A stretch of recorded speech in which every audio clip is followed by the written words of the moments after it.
The candidates for Anderson mayor squared off in an often contentious debate Tuesday night in a packed auditorium at the city building. It didn't surprise me that the reaction of the audience and also the questions themselves had a lot of passion and a lot of in-depth concern about them.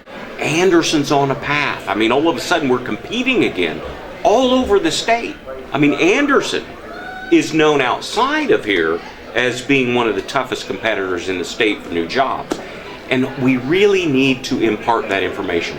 I can tell you one thing, that 90 minutes goes a lot quicker when you're up there than you would imagine that it would. I'm sure for some of the audience members it seemed longer, but for us it goes pretty quick. And I felt like they had a good solid range of questions, and I thought while it didn't probably bring out every point that I'd like to have made, or maybe even every point the mayor would like to make, I think it was still a good overview. You know, I think this is so important to Anderson.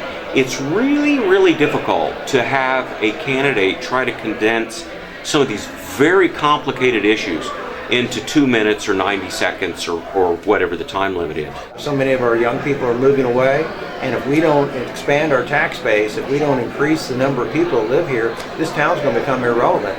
And I love this city, and the folks that live here love this city, and we want it to grow. We don't want it to fade away, and so it is very, very important.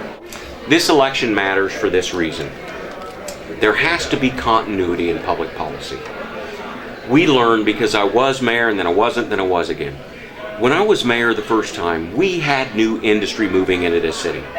When we left office, 71 jobs came to town.